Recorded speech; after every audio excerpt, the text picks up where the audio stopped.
पर गति कराने का सबसे बड़ा रीजन उसमें कौन होता है? कौन कराता है सबसे? उसको वृत्ताकार पथ पर सेंट्रीपिटल फोर्स, मतलब अभिकेंद्रीय बल। कौन सा बल? अभिकेंद्रीय बल। और अभिकेंद्रीय बल की दिशा किधर होती है हमेशा? हर पॉइंट के लिए कहाँ से सेंटर, मतलब किस दिशा में होगा? Towards the centre. Centripetal force क्या होता है? सेंटर की ओर, मतलब केंद्र की तरफ जो बल लगता है उसी को हम लोग क्या बोलेंगे? सेंट्रीपिटल फोर्स लगता है। केंद्र की तरफ में लगता है। देखिए आप साइकिल चला रहे हैं, जब आप साइकिल चलाते हैं, जब आप वृत्ताकार पथ पर अगर जाते हैं तो उस कंडीशन में क्या होता है आपका?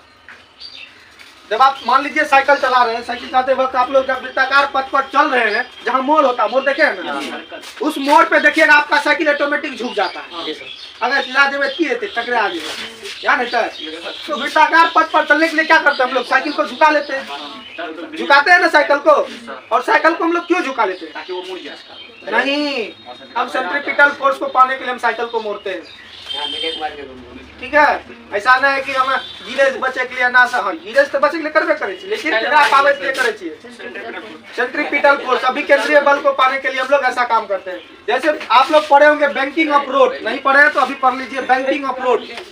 बैंकिंग ऑफ रोड क्या है? रोड का किनारा नहीं, रोड का किनारा नहीं होता बैंकिंग ऑफ रोड, मतलब रोड का झुकाव, रोड का झुकाव। अच्छा, एक आप अगर कहीं मोड़ पर अगर जाते हैं तो आप एक चीज अनुभव कर लिए होंगे कि मोड़ पर जो गए तो उस कंडीशन में क्या होता है कि एक साइड का रोड ऊंचा होता है और एक साइड का रोड नीचे होता है। क्यों? पानी घर के लिए, वहाँ पे मुड़ने के लिए आसानी से, और वहाँ पे पानी घर पाने के लिए होता है। नहीं, क्योंकि हम ट्रक को झुका नहीं सकते, साइकिल से ना झुका दे, मोटरसाइकिल नहीं है। अब हम किसको झुका रहे हैं? ट्रक को, बस को, भारी वाहनों को जब झुका रहे हैं तो उस कंडीशन में हम खींच कर रस्सी तो उस कंडीशन में क्या करता है कि रोड को ही झुका दिया जाता है। कि रोड को झुकाएंगे, एक चक्का झुक जाएगा और एक चक्का थोड़ा उठा देगा, सेंट्रीपिटल फोर्स को आसानी से पा लेगा। ठीक है, इसीलिए वहाँ रोड को उठाया जाता है, ना कि साइकिल को झुकाने के लिए, ट्रक को क्या करने के लिए? पानी बहाने के लिए।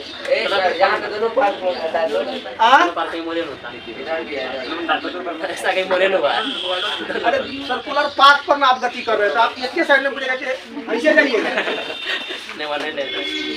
अच्छा, जहाँ पे बिल्कुल प्लेन होता है वहाँ पे तो अब तुम गाड़ी रोक के घुमा रहा है, क्या करेगा तुम वहाँ? रोड पे अगर गाड़ी मान लो तुम साइकिल पे चढ़ा हुआ, अब आपको पता है कि यहाँ गिरियो जाइए तो कुछ होने वाला साइकिल नहीं, ट्रक का रोड पे घूम जाता है, घूमता सर्कुलर में घूम जाएगा। नहीं, सर्कुलर पॉसिबल है ना, उलट जाएगा वो। आप तो देखते हैं सर्कुलर पे घुमाते घुमाते घुमाते ऑटोमेटिक गाड़ी क्या होता है? उलट जाता है।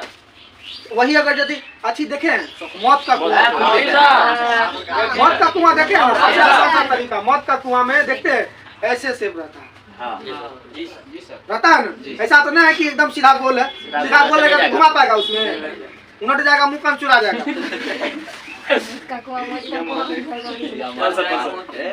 ठीक है,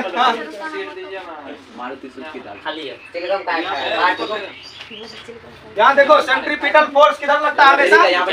सेंटर की तरफ। किधर लगता है? सेंटर की तरफ, यानी केंद्र की ओर। देख भी जो तेरा कैसे जुबान अखन तुरंत जुबान खुली तो बंद कर। हे सर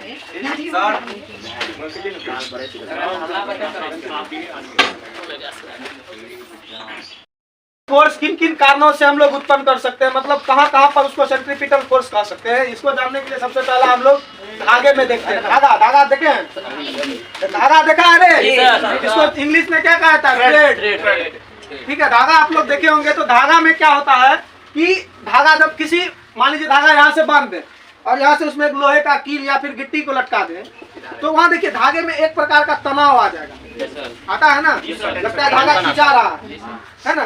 तो वो जो खिंचा रहा है, उसको खिंचाव के कारण जो उसमें बल उत्पन्न होता है वह भी सेंट्रीपिटल फोर्स, यानी उसको तनाव बल भी कहेंगे और सेंट्रीपिटल फोर्स भी कहेंगे। वहाँ धागे की स्थिति में भी सेंट्रीपिटल फोर्स काम लेगा। तो सबसे पहला कंडीशन लिखिए धागे की स्थिति में। दूसरा कॉपी लेंगे, मतलब दूसरा नहीं, ये नोट में उस दिन नोट छोड़े थे ना हम लोग। तो धागे की स्थिति में लिख लीजिए किसके द्वारा होता है? तनाव के द्वारा। किसके द्वारा? तनाव के द्वारा। तनाव के द्वारा।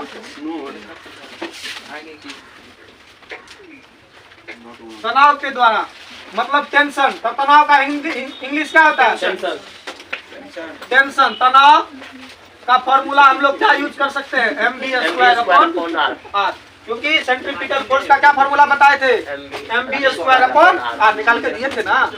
ऐसा तो नहीं है कि आप लोग को छोड़ दिए, याद है ना? ये देखिए टेंशन, यहाँ पर क्या होगा? यहाँ पर टेंशन के लिए क्या चीज फॉर्मूला यूज करेंगे हम लोग? mv²/r बताए हुए हैं आप लोगों को। सेंट्रीपिटल फोर्स, इसको जल्दी से लिख लीजिए। चलिए लिखिए आवेश। अब कंडीशन बोलो मत। अब आवेश की स्थिति में देखिए,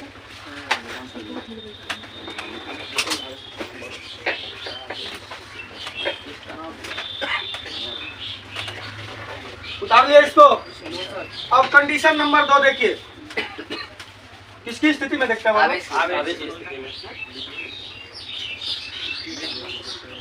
विद्युत आवेश की स्थिति में बराबर क्या होगा बताइए तो? किसके द्वारा? विद्युत बल के द्वारा। ठीक है, किसके द्वारा? विद्युत बल के द्वारा। अब देखिए कहिएगा सर विद्युत बल कहाँ लगेगा? नाभिक वाला पढ़े है ना, नाभिक कक्षा। अब कक्षा में जो इलेक्ट्रॉन चक्कर लगाता है, वहां पर इलेक्ट्रॉन को चक्कर लगाने के लिए सेंट्रीपिटल, क्योंकि वह वृत्ताकार, वहां भी तो वृत्ताकार पथ पे गति कर रहा है ना वो। और जब वो वृत्ताकार पथ पे गति कर रहा है इलेक्ट्रॉन, तो उसको क्या चाहिए? सेंट्रीपिटल फोर्स चाहिए उसको गति कराने के लिए। और सेंट्रीपिटल फोर्स उसको मिलेगा कहाँ से? विद्युत बल से मिलेगा, इलेक्ट्रोस्टैटिक फोर्स से मिलेगा। अब कहिएगा सर इलेक्ट्रोस्टैटिक फोर्स से कैसे मिलेगा? विद्युत बल के द्वारा कैसे मिलेगा? तो उसके लिए हम अभी लिख देते हैं, F = क्या होगा? K/Q1 into Q2/r²। Q1 है, कहाँ है? जहाँ Q1 और Q2 Q2 क्या है? आवेश है। और R क्या है? Q1 तथा Q2 के बीच की दूरी है। दूरी K कांस्टेंट है। और K क्या है? कूलम्ब नियतांक। K क्या है? कूलम्ब नियतांक। ठीक है, इसको जल्दी से लिख लीजिए। कूलम्ब कांस्टेंट, मतलब इसको Fe लिख दीजिए। Fe ये इलेक्ट्रिक फील्ड।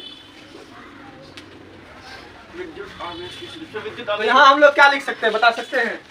तो यहाँ पर जो Fe इलेक्ट्रोस्टैटिक फोर्स हो गया, विद्युत बल हो गया। अब यहाँ देखिए Fe बराबर क्या हो जाएगा? mv²/r होगा रे, क्योंकि विद्युत बल के द्वारा ही क्या मिल रहा है हमको? सेंट्रीपिटल फोर्स, अभिकेंद्रीय बल, मतलब Q1 इंटू Q2/r²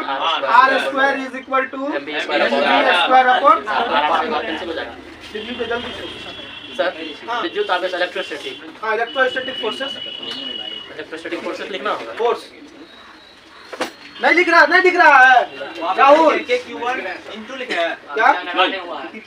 हाँ ही रहा। Q1 into Q2/r।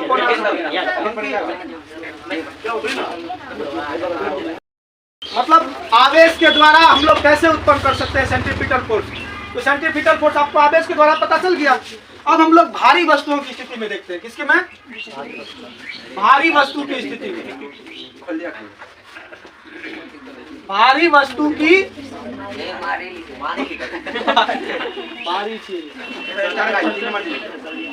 भारी वस्तु की स्थिति में यह किससे मिलता है?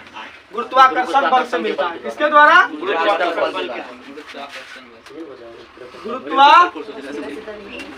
बल के द्वारा। देखिए गुरुत्वाकर्षण बल के द्वारा कैसे मिलता है, इसको भी समझने का कोशिश कीजिए। जब कोई ऑब्जेक्ट को हम ऊपर से फेंकते हैं या फिर ऊपर में रहता है तो कहाँ चल जाता है? ऊपर जाता है। हाँ, लेकिन एक ऐसा कंडीशन होता है जहाँ की ऊपर जाता है। बताओ कैसे?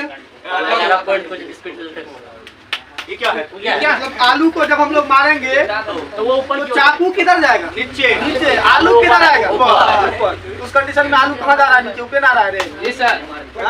आलू ऊपर जा रहा है, आलू जगह पे है, बन रहा है नीचे। देखो गुरुत्वाकर्षण बल के द्वारा उसको मिलता है। मतलब गुरुत्वाकर्षण बल क्या होता है रे बबुआ?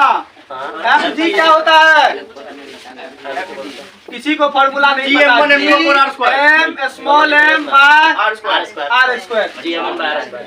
G capital M into small m upon R square. अब कहिएगा सर ये सब गड़बड़ा गया, ऐसे कैसे आ जाता है? तो समझ लो वो कैटेगरी के अगर दिए समझ में नहीं आ रहा, हम इसको बता चुके हैं। जी सर। आप कहिएगा कि हमको बताए नहीं, हम आप लोग को बता चुके हैं। जब हम लोग यूनिवर्सल सॉरी डायमेंशनल कांस्टेंट जब पढ़ रहे थे तो उस कंडीशन में इसको बताए थे हम, ये फॉर्मूला ला के सवाल भी बनाए थे। बोला क्या सर? बोला क्या है? बोला क्या है? चलो याद देखो मेरा मन नहीं बोलेंगे। अरे क्या बनता है? यहाँ देखो F G is equal to क्या होता है? G M M by R square. अब देखिए यहाँ पर जो गुरुत्वाकर्षण बल के बराबर कौन, यहाँ लिख लीजिए जी क्या है? गुरुत्वाकर्षण बल। गुरुत्वाकर्षण नियतांक है रे। Gravitational constant. एम बराबर 6.622 भारी वस्तु का मास।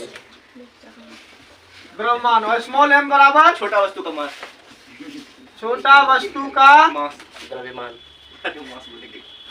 द्रव्यमान। अब कोई दिक्कत है? आर तो पता होगा दोनों वस्तुओं के बीच की दूरी, यो लिख ली।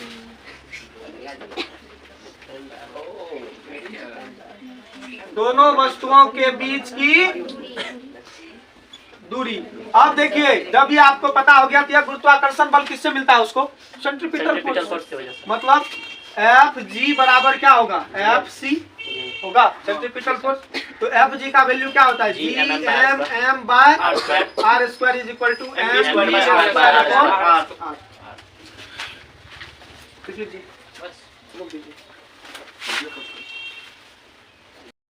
रेक्टेंगल में तो क्या हुआ कि एक बार तो तभी तो हम लोगों के पास गरीबी तो था, ठीक है?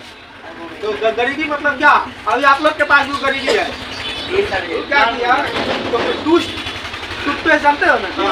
तो टूथपेस्ट वाला जो था एगो हमको टूथपेस्ट था, उसको 4 दिन खत्म हो गया, लेकिन 4 दिन से उसको काट के यूज करे थे, निकाल के, ठीक है? तो ब्रश में लगा लेते थे, मार लेते थे पूरा, ठीक है? तो ऐसे करते करते क्या हो गया, इजली वे में हम लोग कर लिए। एक दिन हुआ क्या कि अब मेरा उसमें से भी नहीं निकल रहा, मतलब अब उसका जवाब दे दिया आपको लेना पड़ेगा। अब हम क्या बोले? हम बोले अभी कैसे जाएंगे? एक दोस्त का है, पैसा वाला अमीर घर का बेटा था वो, उसके पास गए, वो नहीं था रूम में। हम क्या किए उसका टूथपेस्ट लेके अपने भर लिए, घस लिया और वहाँ से आए और मुंह एकदम टनटना गया मेरा, मतलब मुंह पूरा फ्रेश हो गया, एकदम लगा था हम पूरा बिंदास हो गए।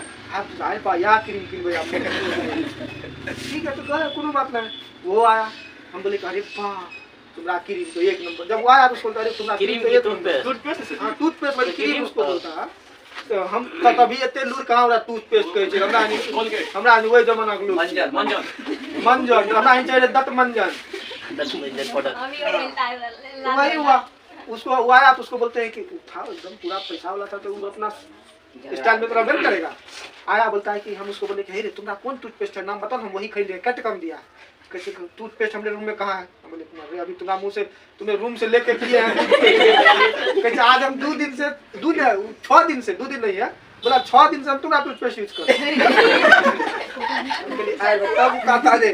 बता दे उतार ही बनाने वाला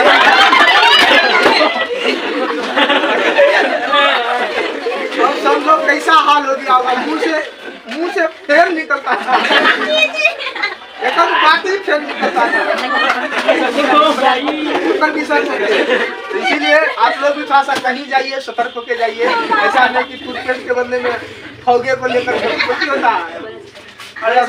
शेविंग क्रीम जिलेट वाला आप मुंह तो दमदना दिया था एकदम लेके, लग रहा था कि आप मुंह धोए, ठीक है?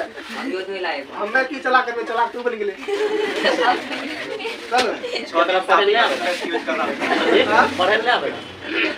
अरे पढ़े लो काम अब हम की जाने राखल है टूथपेस्ट लगा दे हम लगा के हड़बड़ी रे सर जी हड़बड़ी से चोरी करने के लिए हमारा हड़बड़ी हमरा क्लास जाना है, हमको क्लास जाना था। अरे डर लग रहा है आपको कहीं तो देख ना दे, क्लास जाना था तो मैं पट से ले लिया, मुंह में लगा लिया, लगे लिए धोबा वो फेर निकले बाल्टी जिलेट गुजार दिया था मुंह के सब बाल कर। चलो ये हो गया। चलिए अब कंडीशन नंबर 4 लिखिए। वीडियो अब लिखिए 4 नंबर लिखिए कंडीशन नंबर 4। बोले तब ये नीचे कंडीशन नंबर 4 लिखिए जल्दी से, लिखिए यदि दो सतहों के बीच घर्षण बल कार्य कर रहे हो, यदि दो वस्तुओं के बीच घर्षण बल कार्य कर रहे हो, फ्रिक्शन फोर्स, हाँ फ्रिक्शन फोर्स, यदि दो वस्तुओं के बीच घर्षण बल कार्य कर रहे हो, तब उस स्थिति में अभिकेंद्रीय बल, तब उस स्थिति में अभिकेंद्रीय बल, तब उस स्थिति में अभिकेंद्रीय बल घर्षण बल से प्राप्त होती है, तब उस स्थिति में अभिकेंद्रीय बल घर्षण बल से प्राप्त होती है। ठीक है, तो मतलब कहने का अर्थ है घर्षण बल जो होगा वह किससे प्राप्त होगा? अभिकेंद्रीय बल से, फ्रिक्शन फोर्स से घर्षण, उल्टी बात है। मतलब friction force F is equal to क्या होगा? यदि ना mv स्क्वायर अपॉन r, और यहाँ पर फ्रिक्शन का क्या होता है फॉर्मूला? फ्रिक्शन का म्यू एम जी क्या होता है? Mu M G is equal to क्या होगा? mv square upon r। आप कहिएगा सर ये फॉर्मूला कहाँ से आया? ठीक है, ये फ्रिक्शन का फॉर्मूला होता है म्यू एम। जब फ्रिक्शन पढ़ाएंगे ना तो उस जगह पे आपको ये फॉर्मूले को प्रूव करके देंगे। ठीक है, F बराबर क्या होता है? Mu M G, mu M G, ये हो गया। अब देखिए जहाँ पर म्यू क्या है, म्यू बराबर लिख लीजिए, म्यू बराबर क्या होता है? घर्षण गुणांक होता है। घर्षण गुणांक क्या होता है? घर्षण गुणांक मतलब फ्रैक्शन कोएफिशिएंट। ठीक है, और ये जो होता है इसका वैल्यू 0 से 1 के बीच होता है, 0 से 1 के बीच होता है। याद रखिएगा म्यू का वैल्यू जो होता है ये क्या होता है? 0 से 1 के बीच होता है। एम करीम का जो क्वेश्चन बुक है, क्वेश्चन वाला आप लोगों को न्यूमेरिकल के लिए दिए थे ना, सजेस्ट किए थे कि एम करीम का बुक बनाना है, उसमें ये इस पर बहुत सारा क्वेश्चन है, आप लोगों को दिखेगा। इंक्लिन सरफेस पर कितना बल लगाएंगे जो कोई गुटका को हम खींच सकते हैं, कितना बल लगाएंगे कि गुटका नीचे खिसक सकता है, कितना बल लगाएंगे कि हम लोग उसको क्या कर दें, वहीं पर खड़े कर दें। ये सब कंडीशन किससे हमको मिलेगा? फ्रैक्शन से मिलेगा। और आप उस सब सारे सवाल को बनाइएगा तो आपको समझ में आएगा फिजिक्स की जरूरत क्यों है, लेकिन करेगा तब ना, लच्छा परी से फुर्सत मिलेगा तब ना।